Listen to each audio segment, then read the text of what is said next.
kasal na dapat ay simula ng aking habang buhay, naging mitya ng aking kamatayan. Hindi ng katawan, kundi ng puso. Sa harap ng dambana, winasak ng sarili kong kapatid ang aking dangal, habang ang aking ina ay nakatingin lang. Tila pinapalakpakan ng aking pagkabagsak. Wala akong sinabi. Hindi ako lumaban. Tumalikod ako ng may ngiti sa mga labi na hindi nila maunawaan. Dahil bago sumikat ang araw kinabukasan, isang balita ang yayanig sa kanilang mundo. Ang babaeng minaliit at itinaboy nila ay ang tanging susi sa kanilang kaligtasan. At ngayon, ako na ang may hawak ng baraha. Chapter 1. Puti ang lahat, ang mga bulaklak, ang kortina at ang gown na suot ko na nakakahalaga ng ₱250,000. Pero ang puting paligid ay nabahiran ng itim na tumayo ang kapatid kong si Mara sa gitna ng seremonya. "Itigil ang kasal!" sigaw niya. Hawak niyang isang envelope. "Hindi niyo pwedeng pakasalan ng babaeng ito." Si Elena ay isang manluloko. Binubuntis siya ng ibang lalaki at plano lang niyang perahan si Marco. Ang bulungan ay parang mga bubuyog na biglang nabulabog. Tumingin ako kay Marco, ang lalaking mahal ko.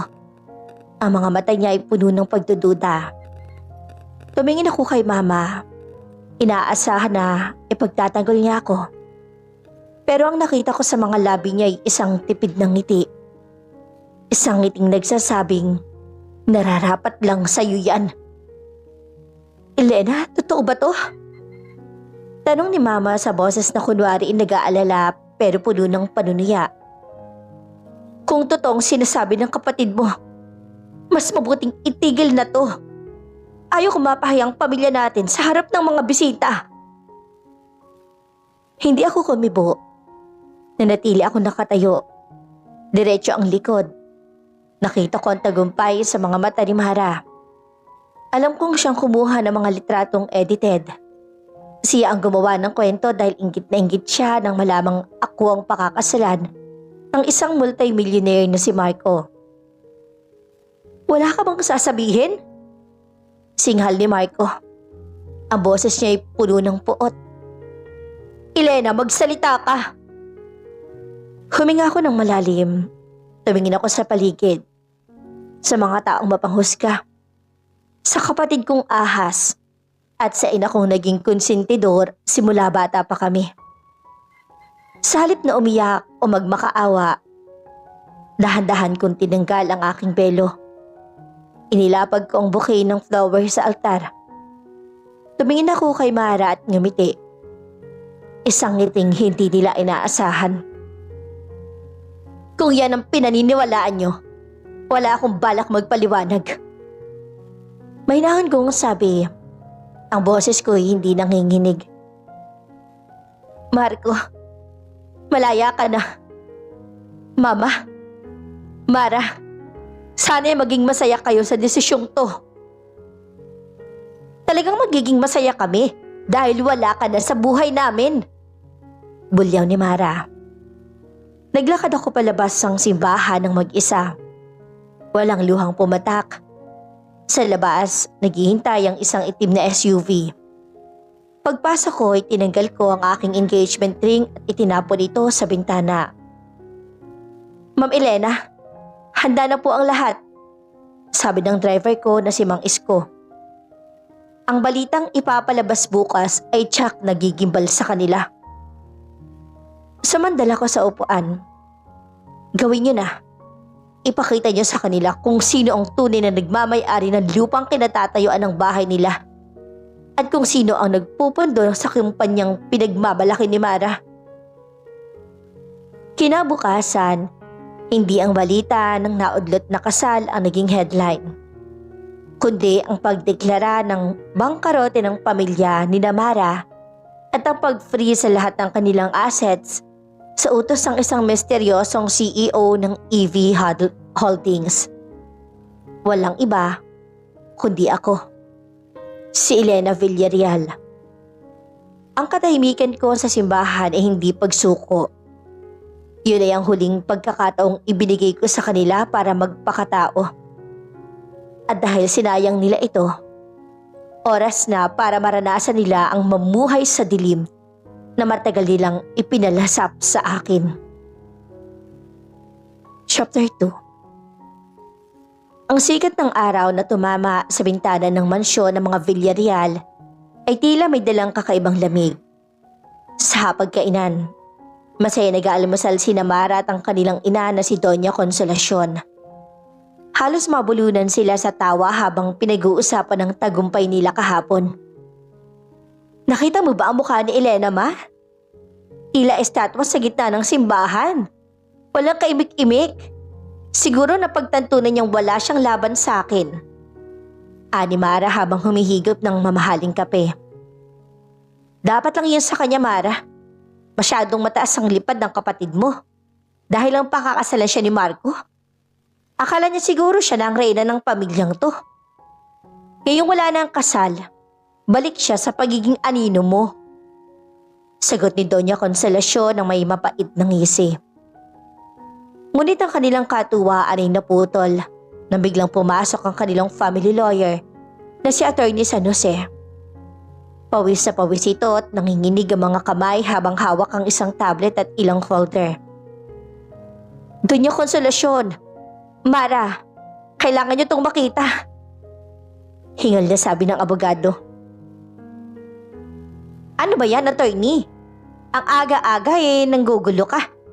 Hindi ba pwedeng tapusin muna namin ang aming caviar? Inisasagot ni Mara. Hindi nagsalita ang abogado. Ibinaba niya ang tablet sa gilid ng mesa. Isang live news broadcast ang bumulaga sa kanila. Ang headline sa ibaba ng screen ay sapat na para tumigil ang pagtibok ng puso ni Mara. Breaking news. EV Holdings. Binili na ang lahat ng ari-arian ng Villarreal Group of Companies. Lahat ng assets ng pamilyang Villarreal naka-freeze. Ano to? Isang biro? Halos lumuwa ang mga mata ni Doña Consolacion. Hindi pwedeng mangyari to. Kami ang may-ari ng kumpanya. Yun ang akala niyo, Doña. Malungkot na sabi ni Attorney San Jose. Lahat ng shares na pinangalan niyo sa mga offshore accounts niyo noon para makaiwas sa tax, binili na lahat ng EV Holdings kahapon lang. At hindi lang yan. Ang mansyong to, ang mga sasakyan niyo at maging ang account niyo sa bangko ay nasa ilalim na ng pangalan nila. Sino ba ang EV Holdings na yan? Sigaw ni Mara. Ang boses ay matinis sa parang nasirang plaka. Demanda ko sila. Wala silang karapatan. Eksaktong pagkatapos ang sigaw ni Mara, bumukas ang malaking pinto ng mansyon. Pumasok ang isang grupo ng mga lalaking nakasuit, mga sheriff at bodyguard. At sa gitna nila, naglalakad ng may otoridad. Isang babaeng naka-all-white power suit. Ang kanyang mga hakbang ay matunog sa marmol na sahig. Laglag ang panga ni Mara. Nabitawan ni Doña Consolacion ang kanyang tasa ng kape na nabasag sa sahig at nagkalat ng itim na likido. Elena? Mahinang usal ng ina. Magandang umaga, Mama. Mara? Nabitawan ni Doña Consolacion ang kanyang tasa ng kape na nabasag sa sahig at nagkalat ng itim na likido. Magandang umaga. Malamig na bati ulit ni Elena. Walang bahid ng galit sa kanyang boses. Tanging purong otoridad. Sana nagustuhan niyo ang almusal niyo. Dahil yan ang huling pagkain niyo sa bahay na ito. Anong ibig mong sabihin, Elena? Umalis ka dito. Lapastangan ka. Sigaw ni Mara habang susugod sana para sa bunutan ng kapatid. Pero mabilis siyang hinarang ng dalawang malalaking bodyguard. Huwag mong ahawakan ng CEO ng EV Holdings, Miss Mara. Babala ng isang bodyguard. CEO? Halos himatayin si Doña Consolacion. Ikaw? Ikaw ang may-ari ng kumpanyang kumuha sa amin? Ngumiti si Elena. Isang ngiting walang emosyon. Elena Villarreal, EV Holdings. Nakalimutan niyo na ba na ako ang humahawak ng lahat ng accounts niyo?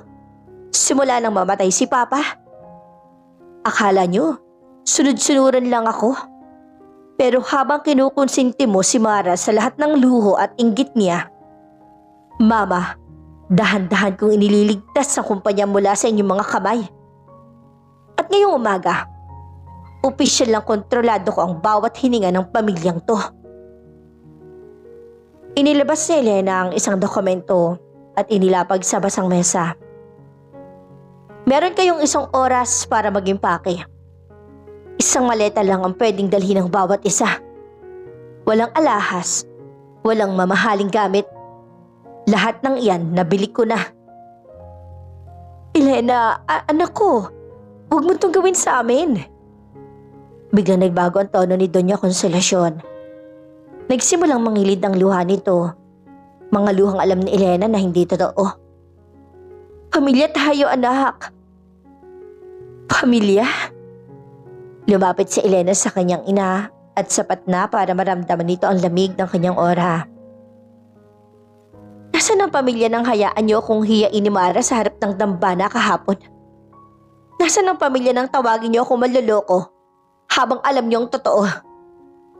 Kahapon, pinatay niyo ang Elena na anak at kapatid ninyo.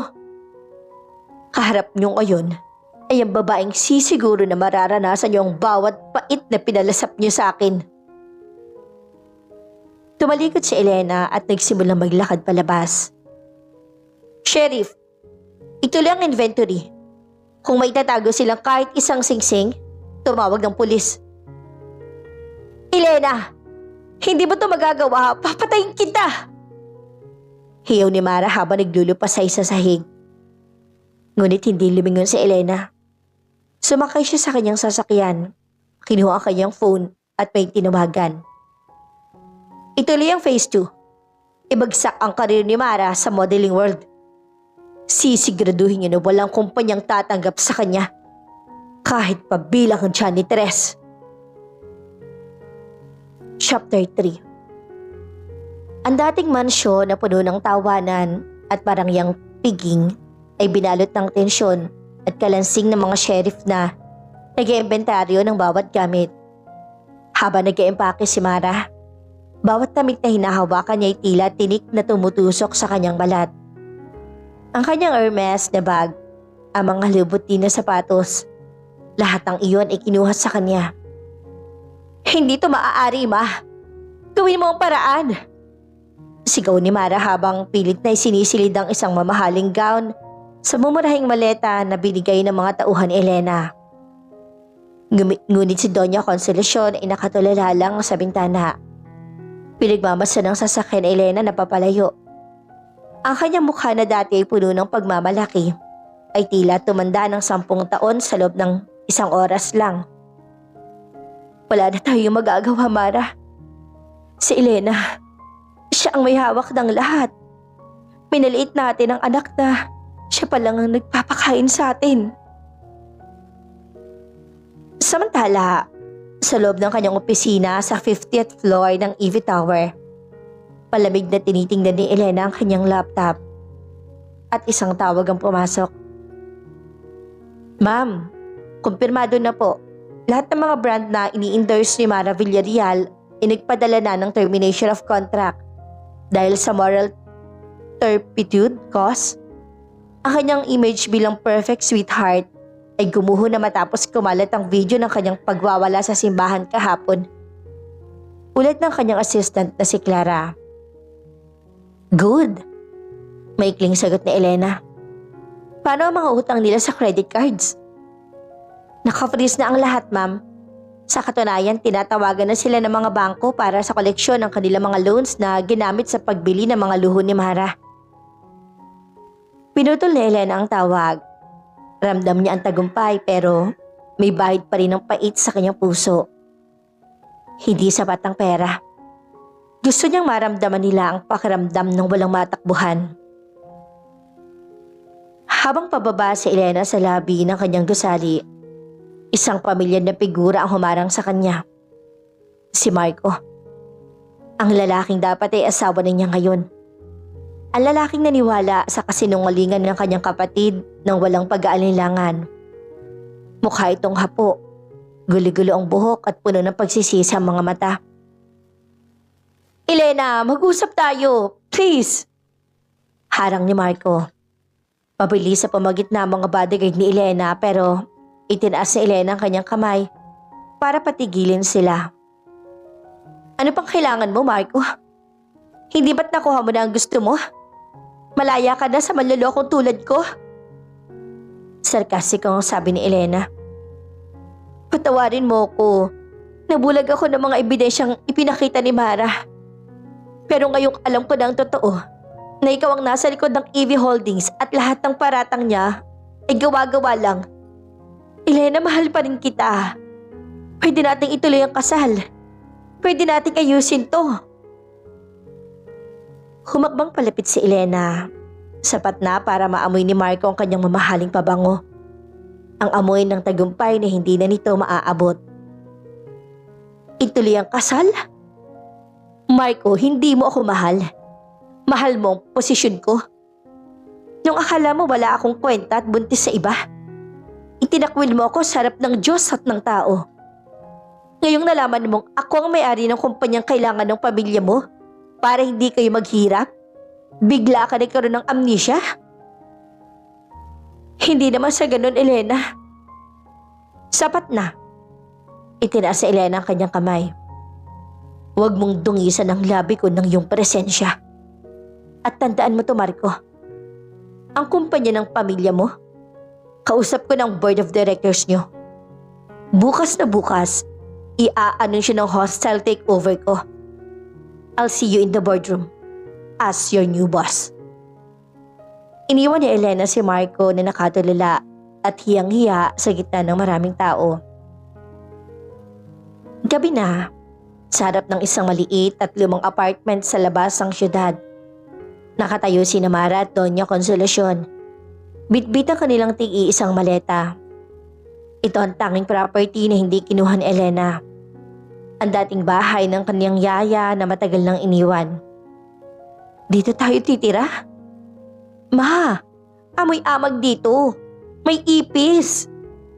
Sigaw ni Mara habang umiiyak. Wala tayong pera, Mara. Lahat ng card ko decline. Kahit pambili ng tubig, wala tayo. Sigaw din ang kanyang ina. Kinuha ni Mara ang kanyang phone para mag-post sa social media. Para humingi ng simpatya sa kanyang mga fans. Pero pag open niya ng app, isang notification ang bumalaga sa kanya. Your account has been suspended due to multiple reports of fraud and harassment. Sa dilim ng gabi, napaupo si Mara sa simento. Doon lang pumasok sa isip niya ang bigat ng kanyang ginawa. Ang kapatid na dati niyang inaapi ay hindi lang basta umalis. Winasak nito ang bawat tulay na pwede nilang balikan. Ngunit sa gitna ng kanilang paghihirap, isang itim na envelope ang iniwan sa pintuan ng kanilang lumang apartment. Nang buksan ito ni Doña Consolacion, lalong nanginig ang kanyang kalamnan. Sa loob ng envelope ay isang litrato. Isang lumang litrato ng isang sanggol na may birthmark sa balikat. At may nakasulat na maikling mensahe. Akala niyo ba?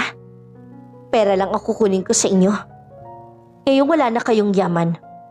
Oras na para pagbayaran niyo ang lihim na itinago niyo tungkol sa tunay kong pagkatao. See you soon, Mother. Napatingin si Doña Consolacion kay Mara. Alam na niya. Alam na ni Elena ang tungkol sa tunay niyang mga magulang. Chapter 4. Ang hanging pumapasok sa bintana ng luma at amoy amag na apartment ay tila nanunukso. Si Mara na dati ay natutulog sa 600 thread count na cotton sheets, nakahiga ngayon sa isang manipis na banig sa sahig.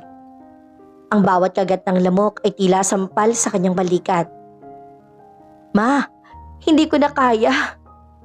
higbi ni Mara. Ang kanyang buhok na dati ay laging naka-parlor, buhaghag na at malikit. Gutom na ako. Yung huling lata ng sardinas, kalahati lang ang nakain ko. Hindi sumasagot si Doña Consolacion. Hawak pa rin niya ang itim na envelope na iniwan ni Elena. Ang kanyang mga kamay ay nanginginig. Ang litrato ng sanggol na may birthmark sa balikat ay tila isang sumpa na nagbabalik mula sa nakaraan. Mara, tumahimik ka! Biglang sigaw ng ina. Kasalanan mo to eh. Kung hindi mo sana ginawa eksenang yun sa simbahan, hindi tayo magkakaganito. Sana nakahut-hut pa tayo ng pera kay Marco bago nalaman ni Elena ang lahat. Ako pang may kasalanan? Ikaw ang kumonsinti sa akin, ma. Sabi mo kailangan makuha ko si Marco dahil siya lang ang tanging paraan para hindi natin malaman na wala na tayong pera. Sa gitna ng kanilang pag-aaway, isang malakas na katok ang bumasag sa katahimikan ng gabi. Binuksan ni Doña Consolacion ang pinto. Umaasang si Elena yon para bawiin sila. Pero laking gulat niya ng dalawang lalaking naka-leather jacket at may mga tattoo ang bumaliga sa kanya. Nasaan ang bayad sa utang ni Mara sa kasino? Tanong ng isa habang pinaglalaroan ng isang balisong. Wala kaming pera ha. Please, bigyan niyo kami ng oras. Pakiusap ni Mara na nagtatago sa likod ng kanyang ina. Oras? Isang linggo na kami naghihintay, Miss Mara. O baka gusto mong itong magandang mukha mo ang magbayad? Bago pa man makasagot ang dalawa, isang pamilyar na boses ang narinig mula sa likuran ng mga lalaki. Bitawan niyo sila. Lumabas mula sa dilim si Elena. Nakasuot siya ng isang eleganteng itim na trench coat. Tila isang anghel ng kamatayan sa gitna ng maduming eskinita. Mabilis umatras sa mga lalaki. Hindi dahil sa takot sa kanya, kundi dahil sa mga armadong bodyguard na kasunod ni Elena. Elena, anak! Tulungan mo kami! Sigaw ni Doña Consolacion. Susubsub sana sa paanan ni Elena pero pinigilan siya ng dulo ng pahing ng kanyang anak. Huwag mong dungisan ang sapatos ko, Consolacion. Malamig na sabi ni Elena. Hindi na mama ang tawag niya rito. Anong tawag mo sa akin? Nauutal na tanong ng matanda. Ibinato ni Elena ang isang makapal na folder sa sahig. Bumuklat ito at lumabas sa mga dokumentong may tatak ng National Archives at isang DNA test result. Alam ko na ang lahat. Alam ko na kung bakit at kahit anong gawin ko, kahit gaano ko katalino o kabait, si Mara pa rin ang paborito mo. Panimula ni Elena. Ang boses niya ay puno ng puot na kinikimkim ng 20 taon. Alam ko na kung bakit mabilis mong pinirmahan ang paglipat ng mga ari-arian ni Papa sa akin noon. Dahil akala mo'y basura lang ang binigay mo sa akin na kumpanya. Pinulot ni Mara ang DNA test at nanlaki ang kanyang mga mata. Negative?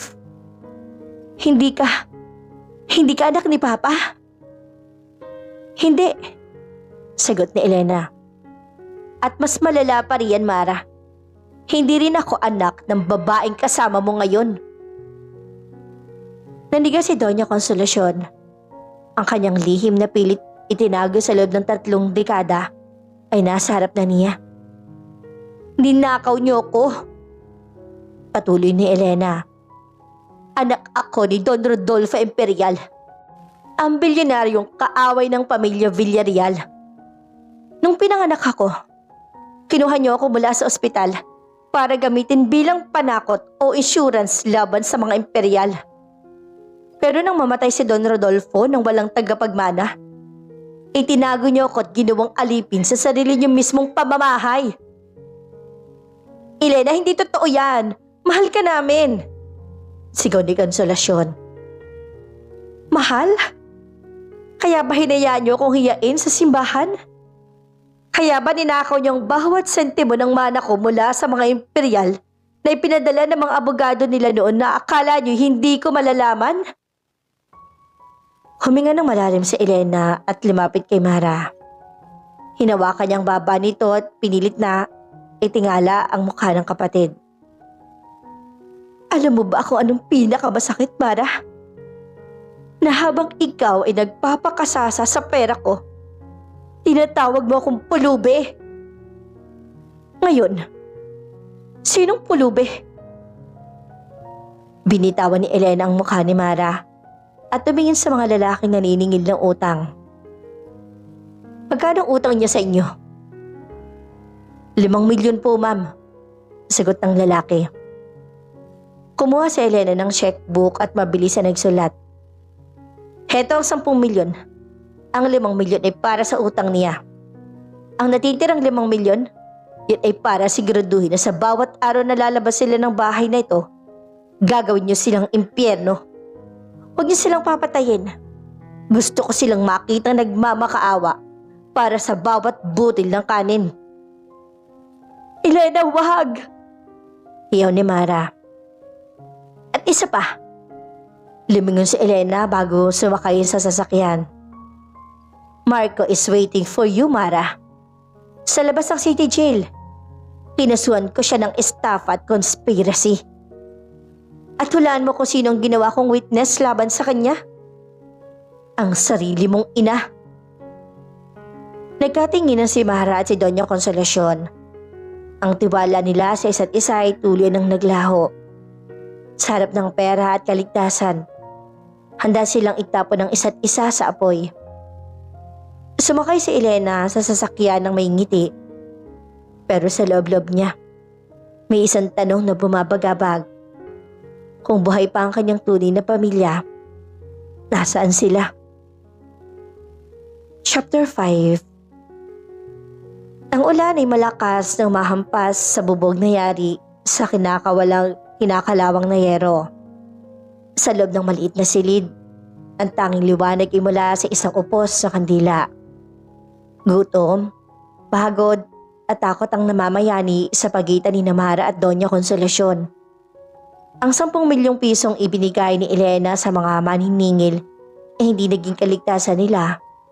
Ito'y naging kadena. Ma, ibenta mo na yung singsing na tinago mo sa loob ng medyas mo.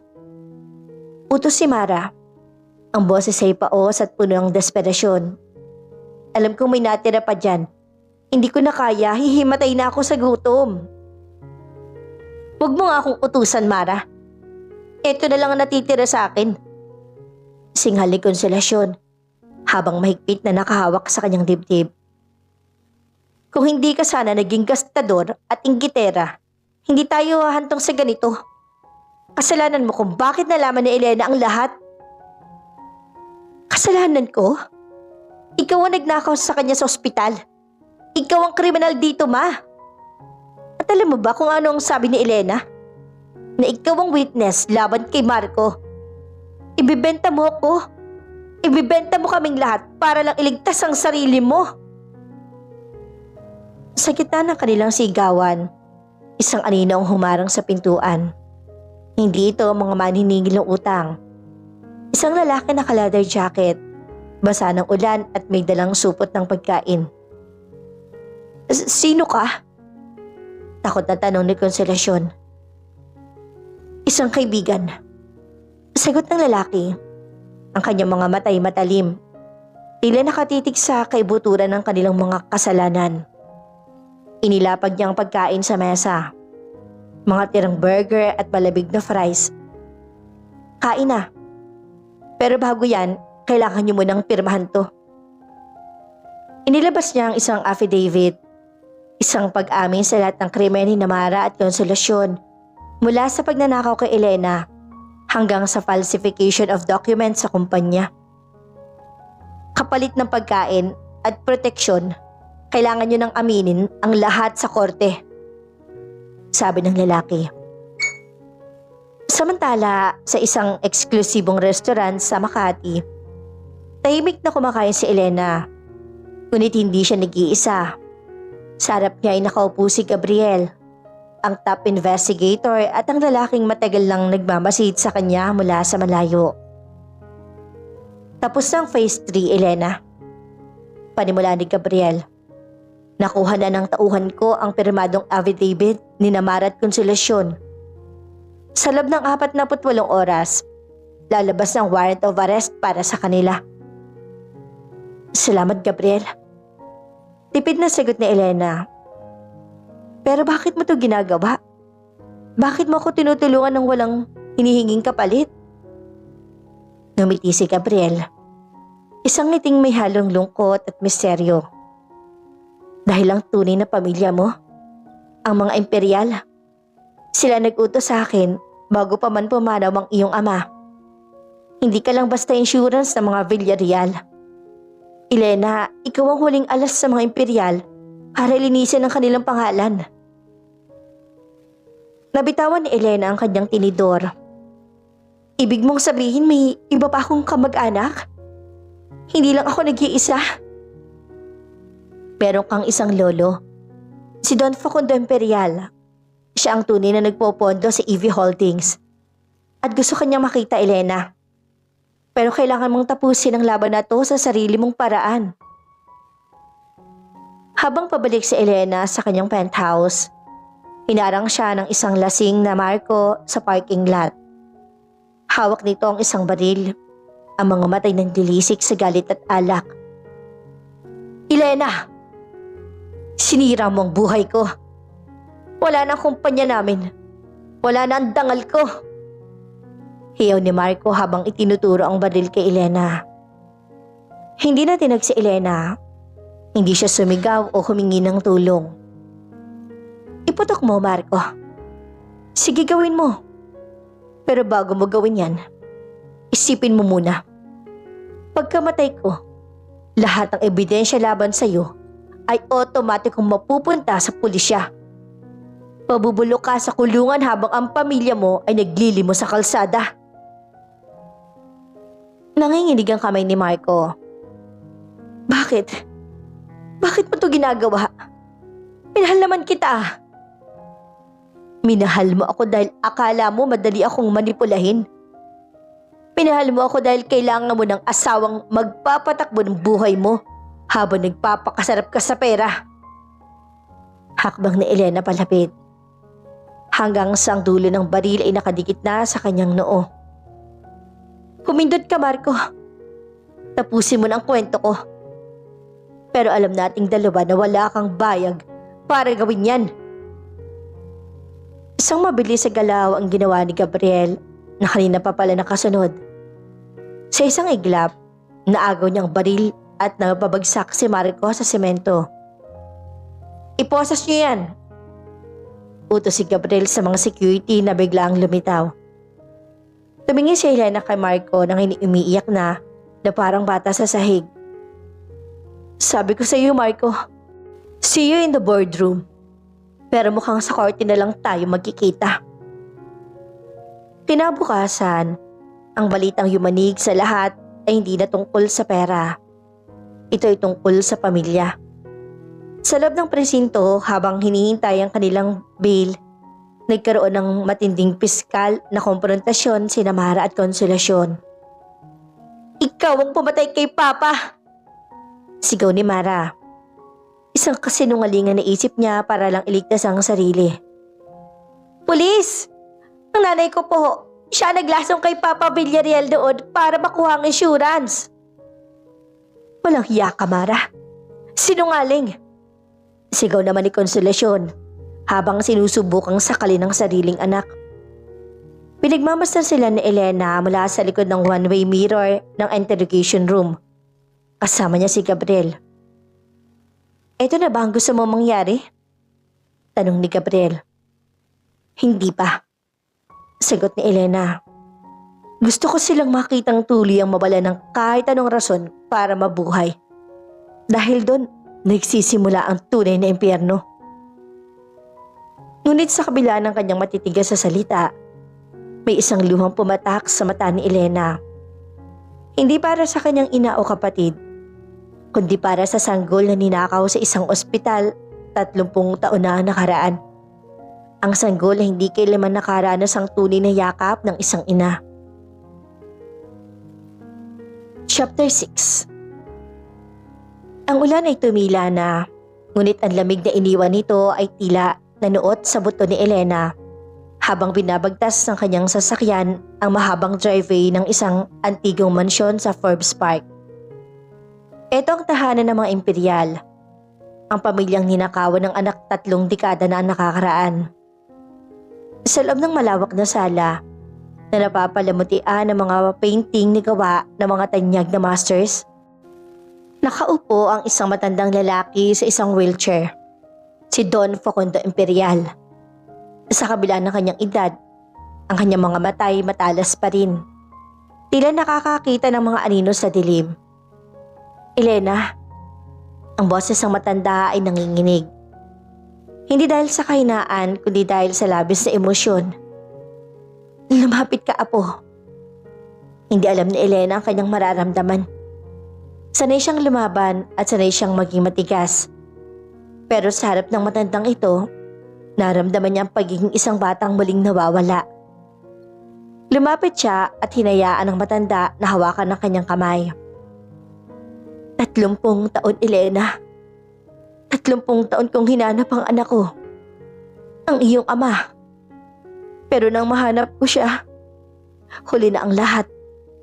Ang tanging naiwan niya ay ang balita na may anak siyang kinuha ng mga Villarreal. Paliwanag ni Don Facundo habang tumutulo ang luha. Ginamit ko ang lahat ng impluwensya ko para protektahan ka mula sa malayo. Ang EV Holdings, yan ang mamanahin mo sana sa ama mo.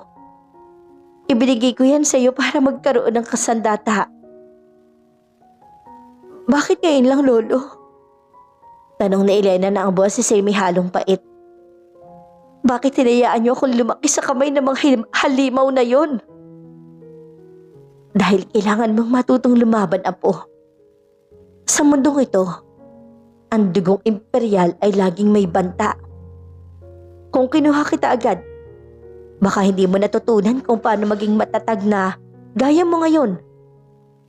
Pero ngayon, tapos na ang pagtatago, ikaw na ang reyna ng mga imperial. Habang tinatamasan ni Elena ang init ng tunay na pamilya, ang impyerno naman ay patuloy na nag-aalab para kay Mara.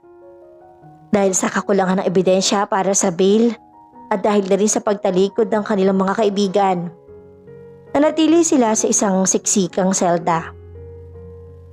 Ngunit si Mara hindi susuko ng ganun na lamang. Sa loob ng kulungan, nakahanap siya ng paraan. Gamit ang kanyang huling natitirang alahas na itinago niya sa loob ng kanyang katawan, isang diamond earring, isinuhol niya to sa isang tiwaling jail guard para makatawag sa labas. Hello? Marco? Bulong ni Mara sa telepono. Mara? Hayop ka? Dinamay mo ko sa mga kaso niyo? Sigaw ni Marco mula sa kabilang linya. Nakalabas si Marco dahil sa pansamantalang bail na binayaran ng kanyang pamilya. Pero bagsak na ang kanilang reputasyon. Makinig ka, Marco. Alam ko kung nasan si Elena ngayon. Nasa mga imperial siya. Kung gusto mong mabawi ang lahat, kailangan nating tapusin si Elena. Kapag wala siya, wala magpapatakbo ng EV Holdings. Magkakagulong board at yan ang pagkakataon nating makuha ang pera. Nababaliw ka na ba, Mara? Papatay natin siya. Wala na tayong pagpipilian, Marco. Alin ang gusto mo? Mabulok ka sa hirap o mamatay na lumalaban para sa yaman? Magkita tayo sa lumang warehouse sa Pier 4. Pagtakas ko bukas, may plano ako. Kinabukasan, isang balita ang nakarating kay Elena habang siya ay nasa opisina. Nakatakas si Mara Villarreal habang inililipat ang kulungan. Gabriel, hanapin niyo siya. Utos si Elena. Alam kong hindi siya lalayo. Susubukan niyang kumagat bago siya tuluyang mamatay. Nakamonitor na kami, Elena. Pero may masamang balita. Si Marco nawawala rin. Hindi pa natatapos ang usapan ni Gabriel at Elena nang biglang mamatay ang lahat ng ilaw sa building. Ang backup generator ay hindi sumindi. at isang katahimikan ang bumalot sa 50th floor. Tumunog ang telepono sa desk ni Elena at sinagot niya ito. Elena, kumusta ang view dyan sa taas? Boses si Mara. Puno ng halakhak na parang isang baliw. Nakalimutan mo yata na bago ka naging CEO, ako ang paboritong anak. Alam ko ang lahat ng shortcuts sa building na ito. At ngayong kasama ko ang taong pinakamamahal mo o dati mong minahal. Mara, wag mong gawin to. Pasado mo lang ibinabaw ng sarili mo. Wika ni Elena. Habang dahan-dahang kinukuha ang baril na ibinigay sa kanya ni Gabriel sa ilalim ng table. Wala na akong pakialam. Kung hindi ako magiging masaya, walang magiging masaya. Marco, buksan mo na ang gas tank. Naamoy ni Elena ang kakaibang singaw mula sa air conditioning vents. Gas. Isang spark lang at ang buong floor ay sasabog. Elena, lumabas ka dyan. Maglaro tayo. Sigaw ni Mara mula sa hallway. Dahan-dahan naman lumabas si Elena at tumayo. Hindi siya takot. Ang takot ay para lang sa mga taong may nawawala pa. Siya? Nahanap na niya ang kanyang sarili. Lumabas siya ng opisina at hinarap ang kadiliman. Narito ako, Mara. Tapusin na natin to. Chapter 7. Ang bawat hininga ni Elena ay tila may kasamang lasa ng bakal. Ang amoy ng gas ay lalong tumitindi. Nanonood sa kanyang ilong at nagpapahapdi sa kanyang mga mata. Sa gitna ng madilim na pasilyo ng 50th floor, ang tanging liwanag ay ang pulang emergency light na papikit-pikit at tila tumitibok na puso ng isang naghihingalong gusali. Elena, huwag kang magtago. Alam kong naririyan ka. Ang boses ni Mara ay malat. Puno ng halakhak na may halong desperasyon. Naalala mo ba nung bata tayo? Noong tinago ko ang paborito mong manika at hinayaan kitang umiyak ng buong gabi? Ganon din ang gagawin ko ngayon. Itatago kita sa ilalim ng mga guho. Dahan-dahang humakbang si Elena. Ang kanyang mga takong ay hindi gumagawa ng ingay sa makapal na carpet. Hawak niyang maliit na baril na ibinigay ni Gabriel. Alam niyang isang maling galaw, isang kislap lang mula sa kuryente o kahit mula sa bakal ay sasabog ang buong palapag. Mara, sapat na. Malamig na wika ni Elena. Ang boses niya ay nanggagaling sa kabilang dulo ng malawak na lobby. Nakatakas ka sa kulungan para lang mamatay dito? Napakababaw mo talaga. Hanggang sa huli, ang iniisip mo lang ay kung paano ako pababagsakin. Hindi kung paano mo ililigtas ang sarili mo. Dahil ang pagbagsak mo ang tanging magpapasaya sa akin. Sigaw ni Mara. Biglang bumukas ang isang pinto at lumabas si Mara. Hawak ang isang lighter. Sa kabilang kamay niya ay ang braso ni Marco na tila wala na sa sariling katinoan. Hawak ang isang galon ng gasolina. Bitawan mo yan, Mara! Utos ni Elena habang itinutok ang baril sa kapatid. Iputok mo! Sige, iputok mo! Hamon ni Mara. Kapag bumaon ng bala sa akin, bibitawan ko tong lighter. Sasabog tayong lahat. Kasama si Marco. Kasama ang lahat ng pangarap mo. Napatingin si Elena kay Marco. Ang lalaking dati niyang pinangarap na makasama sa harap ng altar ay mukhang basang sisiw. Nanginginig ito. Ang mga mata ay dilat sa takot. Marco, tulungan mo ako. Bulong ni Elena habang sinusubukang abutin ang natitirang katinoan ng lalaki. Hindi mo kailangan mamatay kasama ang baliw na to. Iwan na siya. May pagkakataon ka pang magbago. Huwag kang makinig sa kanya, Marco. Hiyaw ni Mara. Pinagtatawanan ka niya at siya ang sumira sa kumpanya niyo. Siya ang dahilan kung bakit ka naging pulubi. Tumingin si Marco kay Mara. Pagkatapos ay kay Elena. Sa isang iglap, tila nagising ang natitirang instinto ng lalaki para mabuhay. Ngunit hindi ito para kay Elena. Tama ka, Mara. Siya ang dahilan. Sabi ni Marco, sa boses na puno ng puot. Pero bago pa makakilo si Mara, biglang sinugapan ni Marco ang lighter mula sa kamay ni Mara. Pero ikaw ang nagsimula ng lahat ng to. Kung hindi mo ko nilandi at nilaso ng isip ko, sana asawa ko ng pinakamayamang babae sa bansa. Marco, anong ginagawa mo? Gulat na tanong ni Mara. Ililigtas ko ang sarili ko. Sigaw ni Marco at sinubukan niyang itulak si Mara patungo kay Elena para makatakas siya sa fire exit. Ngunit sa kaguluhan, nabitawan ni Marco ang galon ng gasolina. Bumuhos ang likido sa sahig at gumapang patungo sa mga paa ni Mara at Marco. Walang aalis! Sigaw ni Mara na tila tuloy nang nawala sa katinuan. Sinunggaban niya ang buhok ni Marco at pilit na kinukuha ang lighter. Kung hindi ako yayaman, walang lalabas dito ng buhay. Gabriel! Ngayon na! Sigaw ni Elena sa kanyang comms. Biglang pumasok ang mga bintanang 50th floor. Ang mga special response team na pinamumunuan ni Gabriel ay pumasok mula sa itaas gamit ang mga rappelling rope.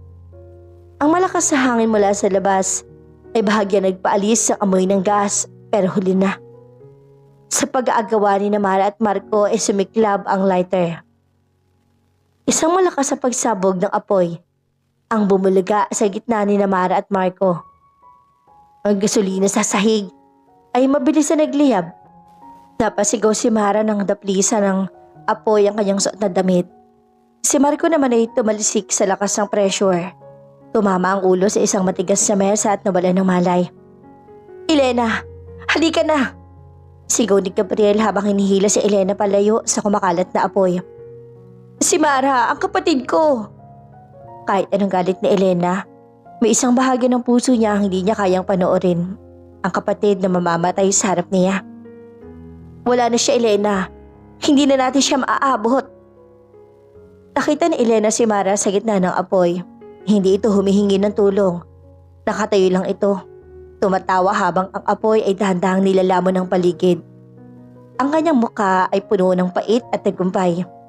Isang tagumpay ng isang taong mas piniling mamatay kaysa makitang maligaya ang iba. Mabilis sa binuhat ni Gabriel si Elena at tumalon sila patungo sa safety zone ng gusali habang ang mga bombero ay nagsisimulang mag-operate. Sa labas ng gusali, pinanood ni Elena ang usok na pumapaitaas sa langit. Nailigtas si Marco, pero critical ang kondisyon niya. Ulat ni Gabriel matapos ng ilang minuto. Si Mara, hindi na natin siya nahanap sa loob.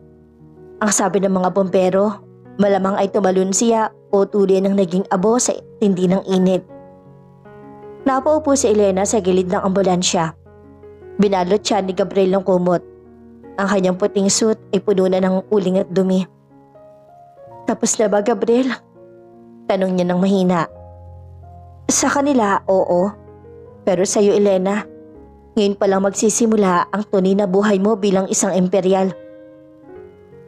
Ngunit sa gitna ng katahimikan, isang tawag ang natanggap ni Gabriel. Ang kanyang mukha ay namutla. Elena, ang nanay mo, si Consolacion, nagpakatiwakal siya sa loob ng selda bago pa man dumating ang balita tungkol sa pagsabog. Napapikit si Elena. Ang lahat ng taong nagpahirap sa kanya ay wala na. Pero bakit pakiramdam niya ang panalo niya ay kasing pait din ng kanyang pagkatalo? Chapter 8. Ang amoy ng sunog na plastic at chemical ay tila hindi na nawawala-wala sa ilong ni Elena. Kahit 3 araw na ang nakalipas mula nang mangyari ang trahedya sa EV Tower. Nakatayo siya sa harap ng malawak na salamin ng kanyang bagong opisina sa Imperial Suits. Suot niya ang isang itim na dress. Tanda ng pagluluksa. Hindi dahil mahal niya ang mga nawala, kundi dahil sa pagpanaw ng huling hibla ng kanyang nakaraan. Ma'am Elena, narito po ang listahan ng mga ari-ari ang naiwan ni Mara at Doña Consolacion.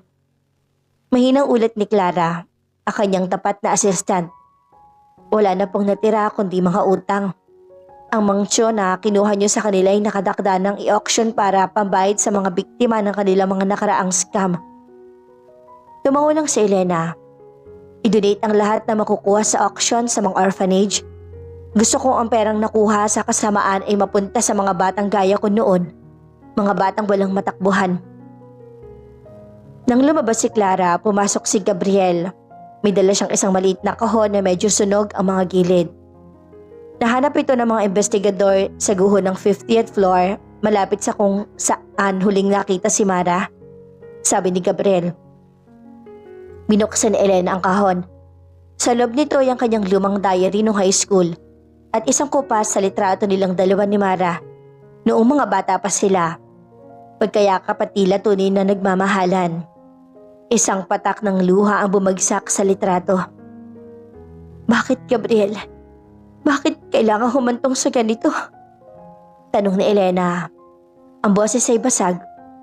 Nakamit ko ang hustisya, pero bakit pakiramdam ko'y masalo akong nawalan?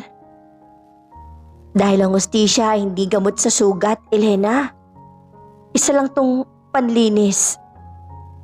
Sagot ni Gabriel habang lumalapit sa kanya. Ang gamot ay ang pagtanggap na hindi mo kasalanan ang maging biktima ng kanilang inggit.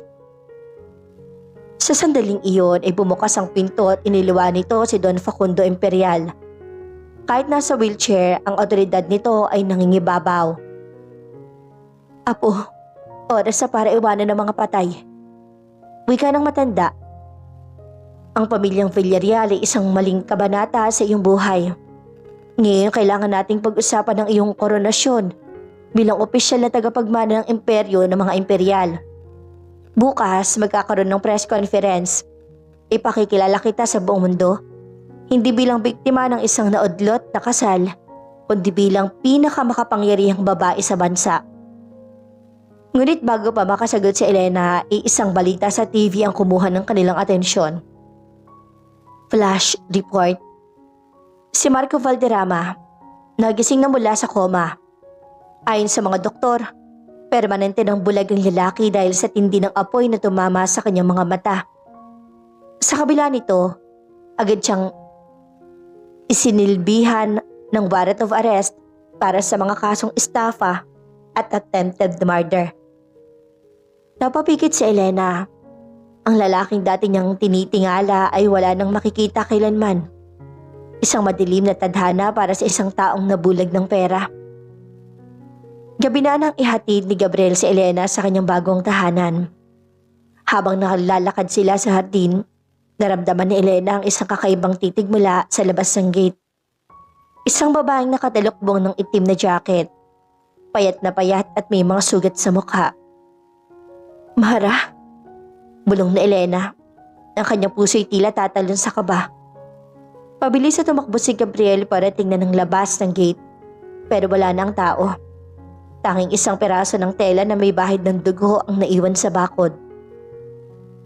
Posible bang buhay siya, Gabriel? Tanong ni Elena na nanginginig ang buong katawan. Nakita ko ang pagsabog. Walang sino man na makakaligtas doon. Huminahon ka, Elena. Baka guni-guni mo lang yon dahil sa trauma. Pagpapakalma ni Gabriel. Pero ang kanyang mga mata ay nagsasabing hindi rin siya sigurado.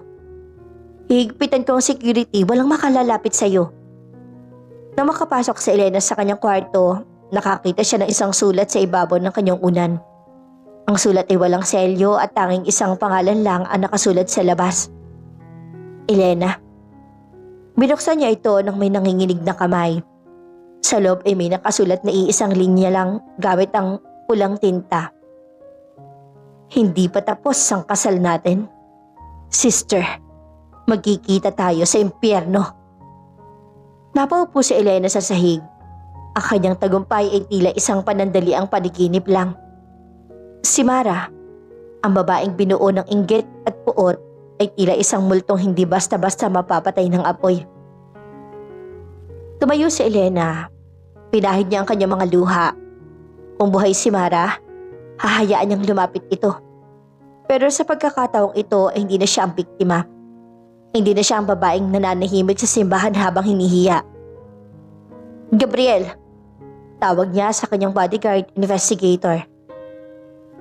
Po, ma'am. I-cancel ang press conference bukas. May iba tayong pupuntahan. Matapang na utos sa Elena.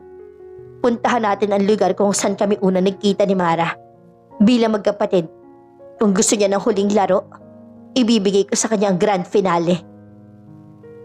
Sa ilalim ng liwanag ng buwan, ang mukha ni Elena ay hindi nakakakitaan ng takot. Ang kanyang mga mata ay tila mga brilyanteng hinubog ng matinding pressure.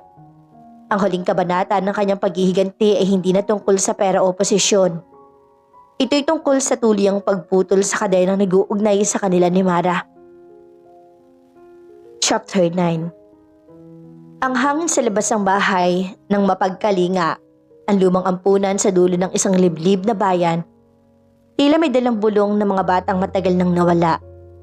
Ang gusali ay luma, abandonado at nababalot ng makapal na baging. Dito dinala ni Consolacion sa Elena 30 taon na nakakaraan matapos itong itakas mula sa mga imperial. Sigurado ka ba dito, Elena? Tanong ni Gabriel habang maigpit na hawak ang kanyang baril. Ang kanyang mga mata ay patingin-tingin sa paligid. Mapanganib ito kung buhay si Mara at wala na siyang takot na mamatay. Dito nagsimula ang lahat, Gabriel. Dito ako ginawang anino. Dito rin dapat matapos ang lahat. Matapang na sagot ni Elena. Naglalakad siya ng dahan-dahan ng bawat yabag ng kanyang sapatos sa buhok, bulok na kahoy, na sahig ay umaalingaw-ngaw sa katahimikan. Pagdating nila sa lumang chapel ng ampunan, isang figura nakaupo sa harap ng altar. Ang figurang iyon ay nakasuot ng puting gown. Ang mismong wedding gown na sinira ni Mara sa simbahan. Pero ang gown ay punit-punit, marumi at may bahid ng tuyong dugo. Dahan-dahang lumingon ang figura at napasinghap si Gabriel. Ang mukha ni Mara ay kalahating sunog. Ang makinis niyang balat noon ay napalitan ng mapulang peklat at kulubot na laman. Ang isa niyang mata ay malabo na at tila gawa sa gatas habang ang isa ay nanglilisik sa galit. Elena, dumating ka. Ang boses ni Mara ay parang kalansing ng kinakalawang na bakal. Ang ganda mo pa rin. Ang linis. Ang yaman. Habang ako, tingnan mo ko. Mara, sumuko ka na. Dali natin sa ospital ang mga sugat mo. Pakiusap ni Elena kahit na ang puso niya ay kumakaba sa takot at awa. Ospital? Ang kailangan ko ay mukha mo. Ang buhay mo. Biglang tumayo si Mara. Hawak ang isang matalim na piraso ng salamin mula sa nabasag na bintana. Alam mo ba kung bakit dito kita pinapunta?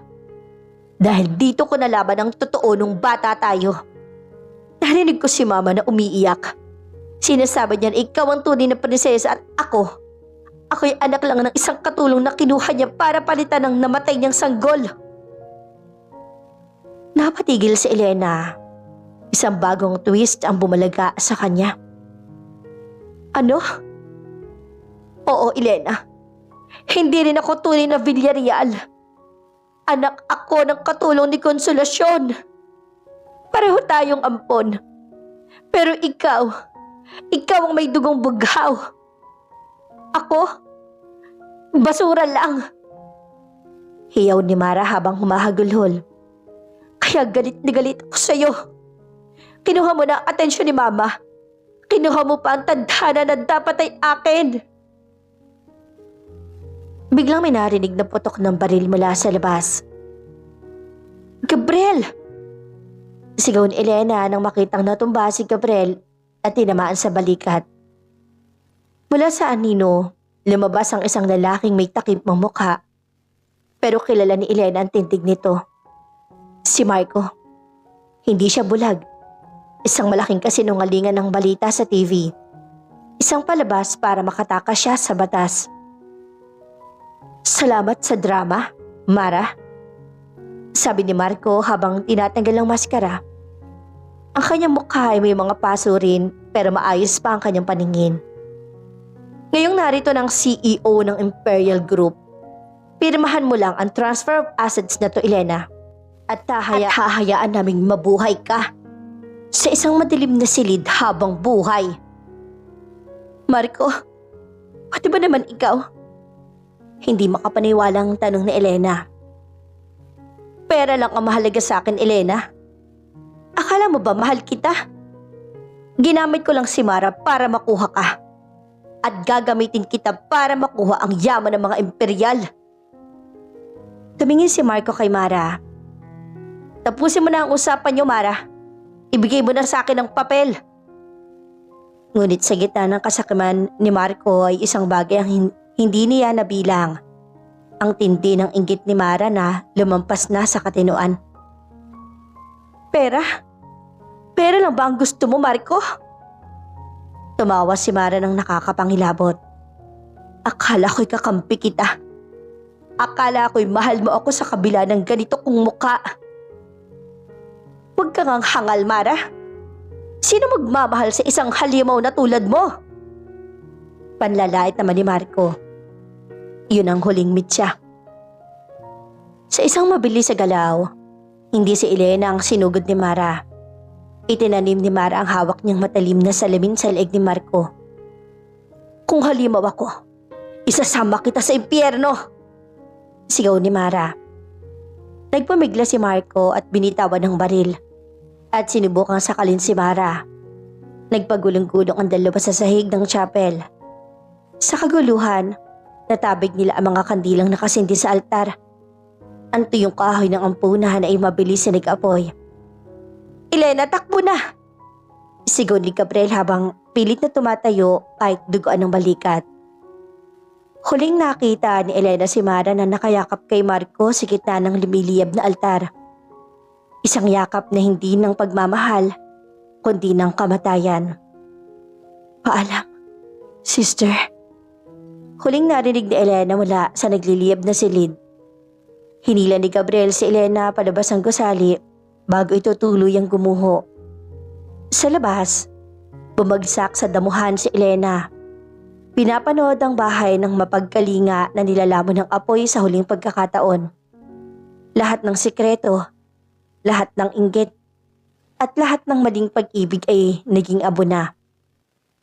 Umiyak si Elena, hindi dahil sa panghihinayang kundi dahil sa wakas, malaya na siya. Chapter 10. Isang taon ang mabilis sa lumipas. Ang abo ng bahay ng mapagkalinga ay tinabunan na ng mga ligaw na bulaklak. Wala nang bakas ang kaguluhan. Wala nang amoy ng usok. Ang bangkay ni Mara at Marco ay natagpuan sa ilalim ng mga guho. Magkayakap sa isang madilim na tadhana na sila rin ang gumawa. Si Doña Consolacion naman ay nakahimlay na rin sa isang payapang sementeryo. Malayo sa karangyaan na dati niyang ipinaglalaban. Sa itaas ng isang talampas na nakaharap sa dagat, nakatayo si Elena. Ang hangin ay humahaplos sa kanyang mahabang buhok. Wala na siyang suot na itim. Ngayon suot niya ang isang asul na dress na tila sumasalamin sa kalmado at malalim na karagatan. Ma'am Elena, handa na po ang mga panauhin sa baba. Tawag ni Clara. Ngumiti si Clara. Ngumiti si Elena. Salamat, bababa na ako. Ang okasyon ay hindi isang engranding party para sa negosyo. Ito ay ang inaugurasyon ng Elena Imperial Foundation. Isang sentro para sa mga biktima ng human trafficking at illegal adoption. Ginamit ni Elena ang bawat sentimo nang mamanahin sana ni Mara para itayo ang isang institusyong magbibigay ng pangalan sa mga batang ninakawan ng pagkatao gaya niya. Apo, tawag ni Don Facundo.